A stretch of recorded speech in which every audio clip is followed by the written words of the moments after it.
actually signed on with my Facebook followers as well.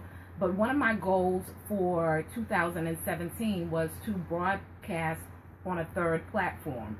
And so today, if you guys would be patient with me, I am going to attempt for the first time to broadcast live on Instagram. I did just a little bit of research, so I'm kind of just jumping. And for those of you who are joining on, if you're coming on at this moment, I'm trying to log on Instagram, right? I've never done it before, so let me, I'm just jumping. I'm just going for it. Let's see if I can figure this thing out. Okay, it says your story. Have any of you ever broadcast live on Instagram before? Goodness, I don't think that's right. Let me try it one more time. Hope everyone is doing well. I thank you so much for your patience. Maybe this is something I will have to try and get at another time. Hey, Happy New Year, Layla. How are you, dear? I'm trying to broadcast on 3 places at one time, and I can't quite figure out this Instagram thing, so I'm not going to give you guys all of my slack trying to figure that out. But I am going to go back and play with Instagram, because my goal for this year was to broadcast on a third platform. And I was choosing between YouTube. You're okay. All is well. Awesome. All is well on this end, Layla. All is well. One of my goals for the new year was a third platform. It would either be YouTube or Instagram, and I might end up doing 4 by the end of the year. But I was trying Instagram, and I think it's just going to take me too long to figure it out. So we're going to get rolling with the broadcast. For those of you who are on, you've never been on the broadcast, you're coming on the replay. Hello, how are you? I'll do a quick introduction. I am Tanya Wilson-Cherry. I'm a business consultant and certified life coach. I have a 20-plus year background in the beauty industry as a licensed cosmetologist and 10 years as a former salon owner. I believe your mind, this thing right here, has a lot to do with your money and everything else that you set out to do. I help entrepreneurs and beauty industry professionals like yourself form working systems in their business that help take them to their next level so they can profit, right, save time and money, and live the lifestyle they really deserve. So guys, for those of you who read the title, 10 things they did not tell you in beauty school. All I ask throughout the broadcast, if I say something that helps your business or pricks your heart, that you show love by tapping the screen for hearts throughout the broadcast. Swipe up or right if you're on Periscope to share with someone else in the industry who, maybe they didn't get this either when they were in beauty school. These are 10 things they didn't tell you in beauty school. And for those of you who are on Facebook, you can press the little button on the left-hand side that says share. We're going to talk about those 10 things. And guys, I even got a bonus for you guys, right? 10 things they didn't tell you in beauty school. 1, they did not tell you they don't teach business in beauty school. That's true, Layla. They don't. But they also, right? They didn't tell you that school is not the same as the real world or the salon.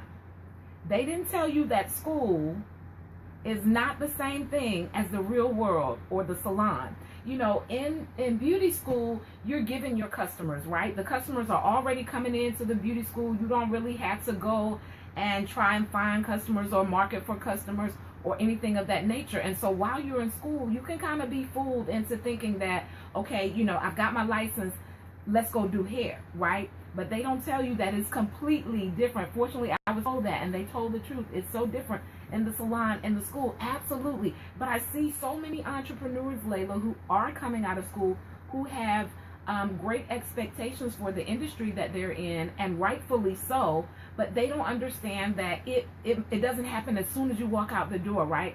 There are very few people who leave beauty school and automatically have an instant clientele. Now, I have heard it happen before.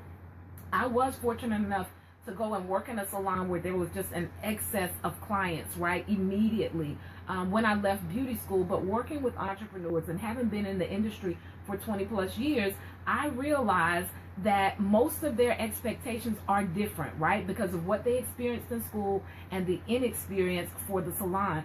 And it's totally different. The behavior in the salon is different. The clients oftentimes have an even greater expectation because oftentimes they're paying more. They know that it's not a beauty school that they're going to, and their expectation for an even greater service is higher, right, out of the salon. The second thing they didn't tell you in beauty school, right, is that the anatomy of hair is going to be just as important when you were studying it in the book. You know, many of you may have passed over that little part, right? Many of you may have kind of skimmed through that part. But the anatomy of hair that you studied in beauty school is going to be just as important to you as a stylist as it was when you were in beauty school. Because oftentimes we kind of skip over the basic foundations of hair once, you know, we get in the chair our first couple of years, because we're so focused on performing a great style, right? Making the style look really well. But what happens when you come across a client whose hair doesn't react well to relaxer, right? Oftentimes, if you've been skilled in recognizing that, you'll know it beforehand. They don't tell you just how important understanding the anatomy of hair is going to help when you go to do color and things of that nature. And so many people were in school who kind of skimmed through that part, right, of beauty school, and then later they find that it was so important that they maintain their understanding and continue to get classes on the anatomy of hair. What works with the hair, right? What doesn't work with the hair? Is this shampoo pH balanced for the hair? Those basic things that they taught that were really important, but they may not have stressed to you just how important it would be in your career as a stylist, right? And I have a great recommendation for those of you who are stylists in the industry who know that you might just need a little brush up on the anatomy of hair, how it works, scalp conditions, the best shampoos. A young lady by the name of Kai Smith, and for those of you who are on Facebook, you can find her on Facebook. Her title is Kai Smith Trichologist, and on Periscope, I believe it's the same handle. So you guys can follow her, because I believe it up levels your professionalism as a stylist when you can better take care of the customer's hair, not just the style, right? She's awesome. She is awesome. Kai is awesome, awesome, awesome.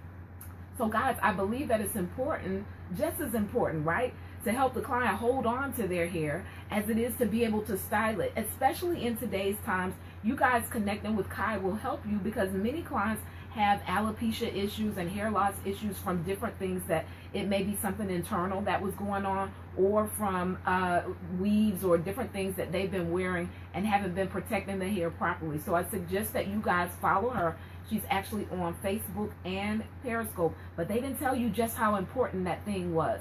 And you understanding the anatomy and the actual breakdown of the hair is going to make you an expert, right? It's an expert in the industry, and it's going to cause you to stand out above the rest, because there are not a lot of stylists who truly understand the anatomy of hair to be able to really provide healthy hair care services. Yeah, guys, you guys know, we'll say we do healthy hair, but you guys follow Kai. She breaks that thing all the way down. It will help you up level who you are as a stylist to your customers, because at the end of the day, no matter how many weaves or protective services, that they call it, they got to get a protective service, no matter how many of them they get, the client wants to hold on to their hair. Ultimately, they want healthy hair. The third thing they don't tell you in beauty school, right? They don't stress it enough, is that what you say matters. What you say matters. One of the things I find is our language with the consumer ruins our clientele if we're not careful. I was having a conversation with someone who was telling me their experience in a previous salon and how they overheard someone, talking to a stylist about their hair and something they were uncomfortable with. And the response to the customer was so harsh, right? It was just off the wall, as if the customer owed them. And so one of the things we have to remember in this industry is that what we say matters. It matters to our clientele, right? Oftentimes we look at, certain situations as a one-time event, but I promise you, people are more likely to tell about their bad experience that they had with you than they are to tell about their good one. So that bad experience is going to go a lot further than the great experience that your other customers have. So they didn't talk to most stylists about what to say. What you say matters. The fourth thing they didn't tell you in beauty school, your license didn't make you an expert. Your license didn't make you an expert. I know in some states, once they get licensed, you know, it may have things on it like master stylists and things of that nature. And if we aren't careful, we'll see master and think that there's nothing else that we need to learn, guys. I've been in the industry for 23 plus years. And I just say 20 plus all the time because I can't really remember the exact number, but 23 plus years. And I'm still learning, right? I'm still learning, guys. I'm not even a full-time stylist anymore. I consult for the industry, but I'm still learning even about hair, right? So that I can continue to teach on another level, right? Even to connect with you as the stylist who needs help in their business. So guys, that's the one thing they didn't tell you. Just because you got a license, it doesn't make you an expert. And what happens is oftentimes people become licensed and they feel they don't need new classes. Maybe they were great at doing particular styling techniques. I always say I'm a student for life. Absolutely, absolutely. They may take on the preconceived notion that now that I'm licensed and, you know, I know how to do this weave service really good, that there's nothing else that I need to know. But guys, your learning is going to affect your earning. It's going to affect your earning. And just because you got a license, right, it doesn't make you a master. It doesn't make you an expert. But becoming an expert is your goal, guys. And that requires you to be mentored, continuously go to classes, and continuously grow and learn. I've consulted with several people here recently who've done hair over 10 and 15 years who admitted that they had not gone back and gotten continued education, right? They hadn't gotten the knowledge. Some of us in the industry can't do basic color, right? Some of the color services that I see, I can see lines of demarcation. You know, that lets me know that even the basics of color has not been perfected. And oftentimes what you learn in school, it's not enough. It's enough to get you through state board. It's enough to have you understand the concept, but it's not always enough to satisfy the consumers outside of the beauty school, right? So just because you get a license, it doesn't make you an expert, guys. And we always have to remember that. The next thing you have that they don't tell you in beauty school, you can't take 5 hours to perform a relaxer service, right? And make real money. You can't take 5 hours to perform a relaxer service and make real money. We're paid somewhat by time, right?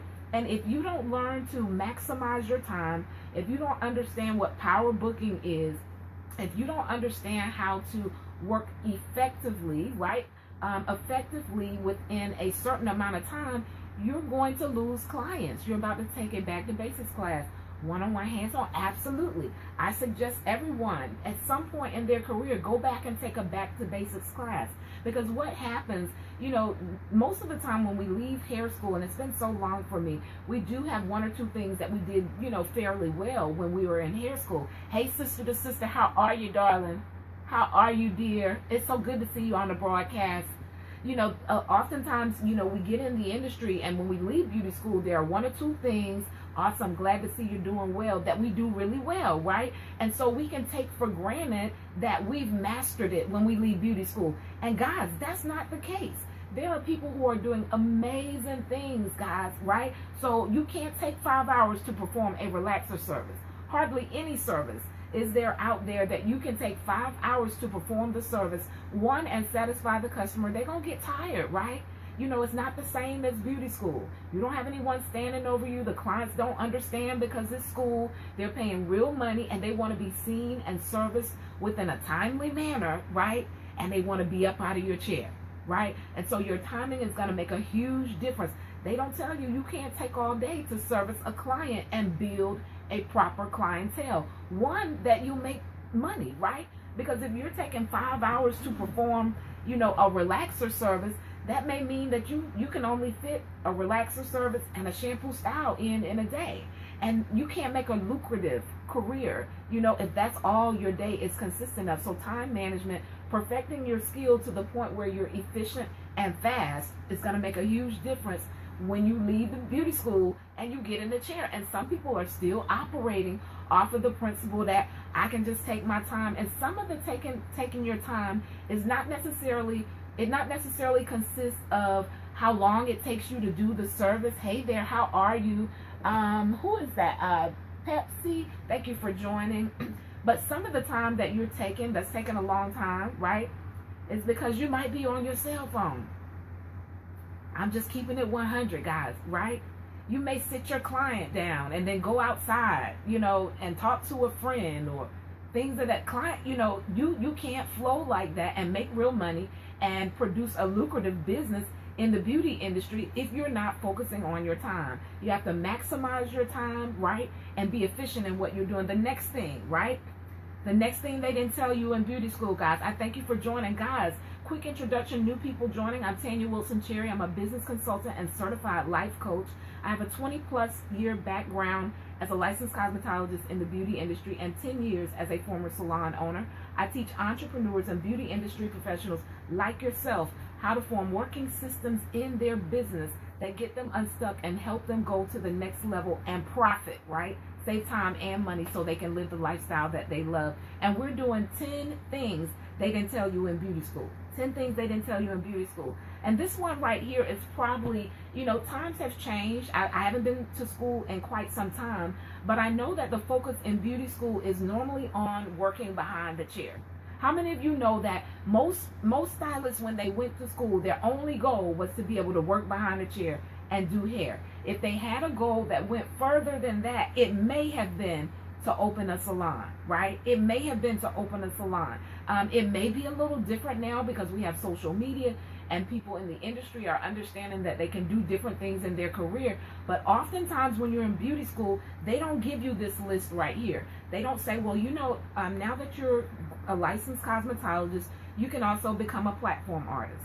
They don't say now you can work in film and production. They don't say that you can be a product creator, right? They don't say you can be a freelance artist. They don't say you can be an educator, right? They don't tell you that you can work in editorials. Those aren't things that they necessarily talk about specifically when you're in beauty school. So many people don't feel they have options other than behind the chair. Now, what if we really understood and knew those different areas while we were in beauty school? Many people would have set their sights differently as opposed to just working behind the chair or maybe just owning a salon.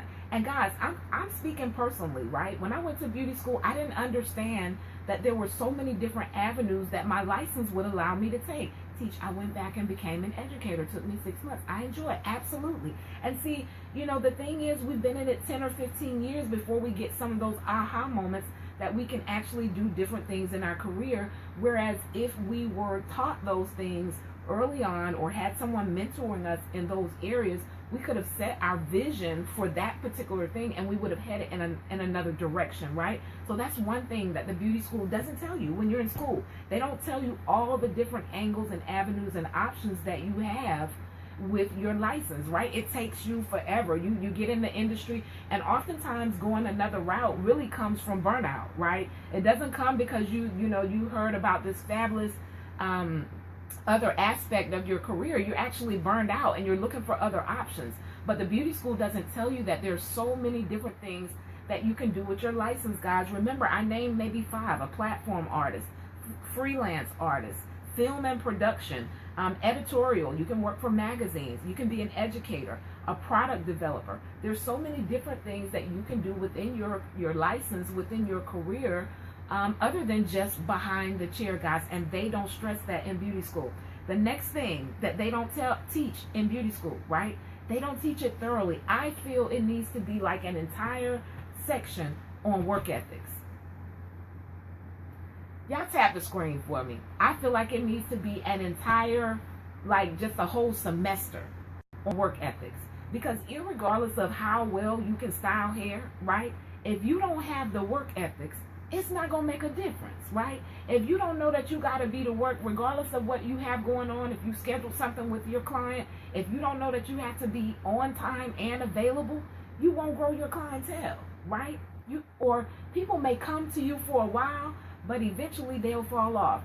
They don't teach enough about work ethics in school. I agree, work ethics need to be stressed in school. It needs to be an entire section just on work ethics. How to talk to the customer, availability, right?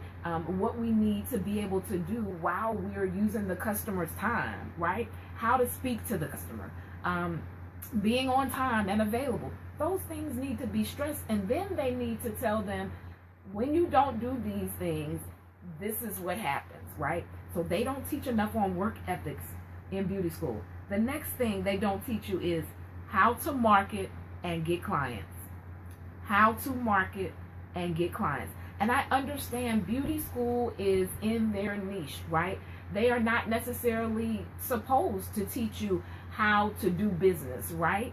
But that is one thing that they don't teach you in beauty school, how to market to get clients. And so you find yourself trying to figure that thing out, right?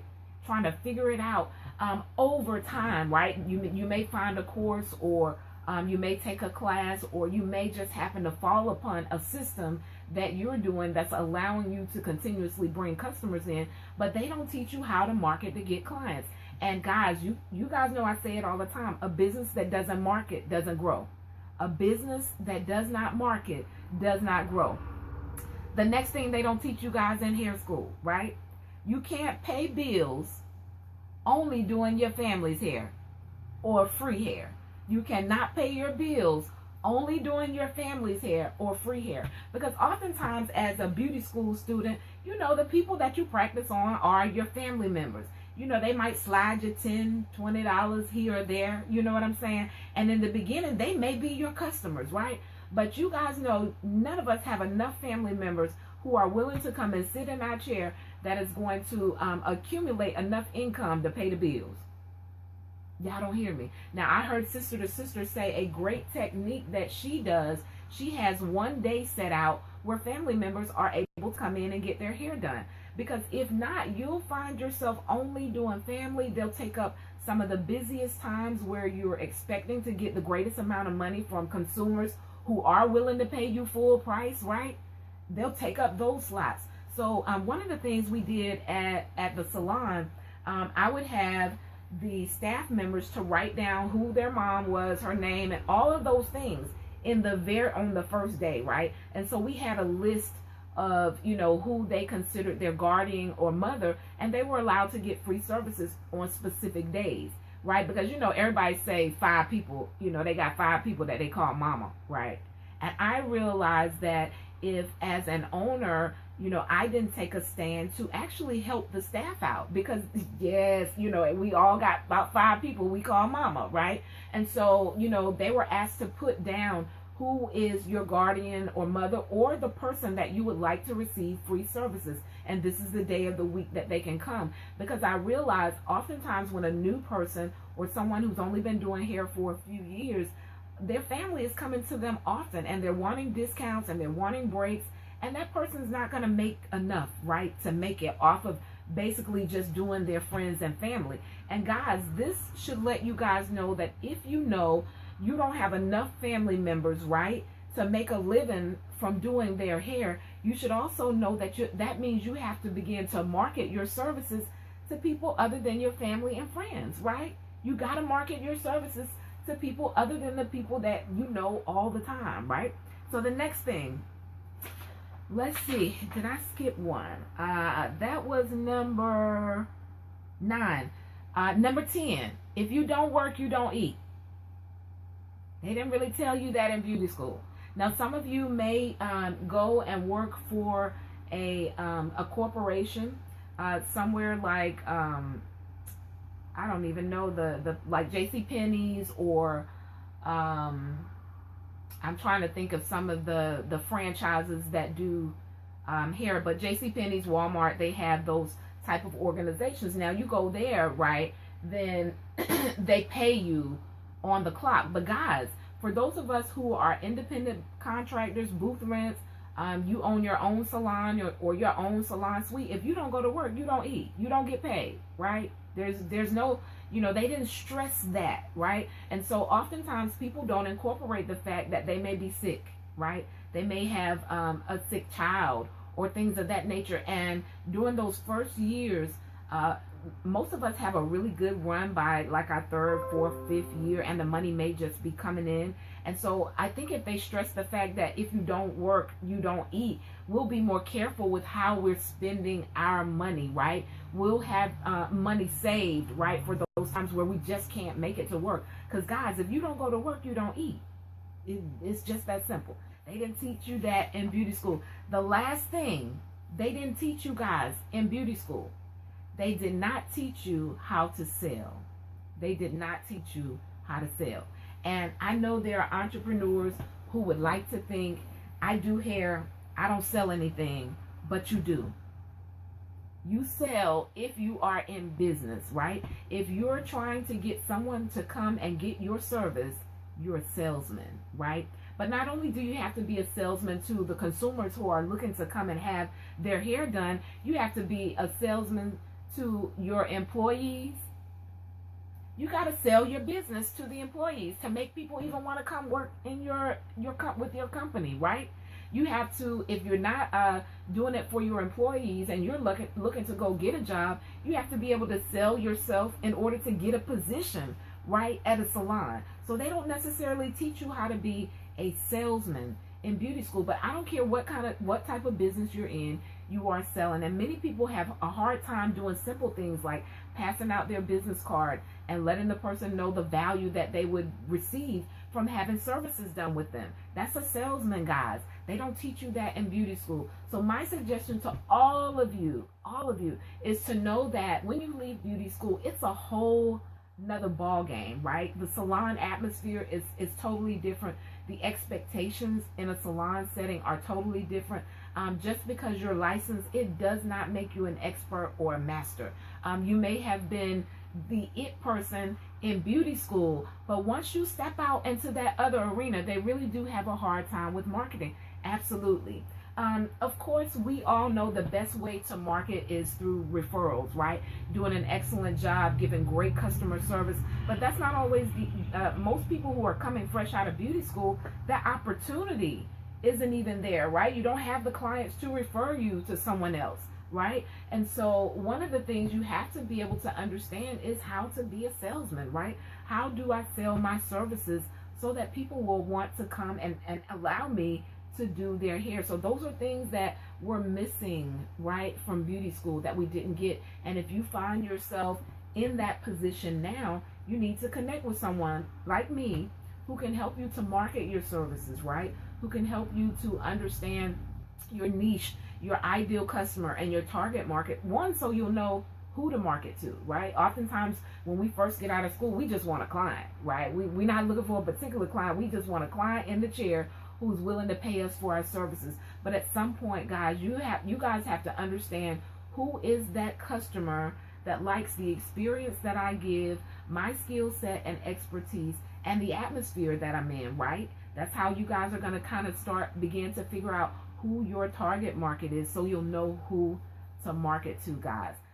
That license thing sometimes can give us the big head. I know I was like souped up when I got out of hair school because I did a really great job in hair school, right? I had a salon that actually asked me to come and work with them before I even finished hair school. They came to the beauty school and asked for me. But when I got out in the salon arena, although I was busy, but that was because the salon already had customers. But when I got ready to do something different, I realized there was a lot that I had not learned, right? There was a lot I didn't understand about the business side of doing hair. And there was a lot of things about hair, period, that I didn't know, that I needed to know, right? You get someone asking you to perform a color service that you're not even comfortable with. And you're thinking that, I learned this in beauty school, but now you realize that you're working on, not that the people that you service in beauty school aren't real customers, right? But now you realize that you don't have any backing from the school telling you, telling the customer, well, you do understand this is a school, these are students, you're no longer a student. So guys, protect yourself, get the information that you need so that you can grow your business, because we don't get it all in beauty school. And there are some really, really great beauty schools out there. There really are some great beauty schools. There are some great instructors who have had the experience, right? They've walked the mile. They've been hairstylists, from booth renters to salon owners, and then back to being educators, who will give you some of that wisdom while you're in school. However, not every beauty school is going to tell you all the things you need for your next level when you get out into the real world and actually get behind that chair and people start paying you their real money. Their expectations are different. So I encourage you guys to continue to keep learning, right? Keep growing, right? We should never get to the point where we think that our license makes us an expert. What makes us an expert is where we continue to do the same thing over and over again, improving on it, right? As we go, getting the knowledge, getting the advanced courses and classes until we've mastered it. That's what makes us an expert, not because we finished beauty school, right? And so thanks, guys, as always, for joining in. Those are the 10 things they did not tell us in beauty school, guys, right? And some of us had to learn the hard way, but many of you who may be new or newer in the industry, or even those of you who worked for quite some time and just didn't understand how important it was to get the continued education, maybe you'll understand that if you go back and learn those things, your career can still take off. Regardless of what point you're at now, it's definitely not too late, right? You can still go and get that extra knowledge. I think we all, Layla said she was going back to take a back to basics class, and I think she's been doing hair well over 10 years. I think it's important that we all go back, right? Learn that color wheel all over again, because services like color and being able to be a precision cutter, a person that cuts very precise cuts, those things will up level your income, guys. Those things will up level the number of referrals that you have, right? So it's so important that we always go back and get education, especially those things we didn't get in school. Thank you guys for joining on. You can catch the replay if you came on late. We did 10 things they didn't teach us in beauty school. I'll see you guys on Monday at 8:30 a.m. for my Mind Your Business morning broadcast. You know what we do when we're ending off. Tap the screen for hearts to show love if I helped your business or pricked your heart. Swipe up or right if you're on Periscope to share with your followers. And press the little share button on Facebook to share out with another industry professional, right? Because some people are wondering, like, what's going on? Why is this thing not working for me? There were some things that we just didn't get, right, in beauty school, right? But it's definitely mentors and people that you can go to now who have a wealth of information for you guys to get to your next level.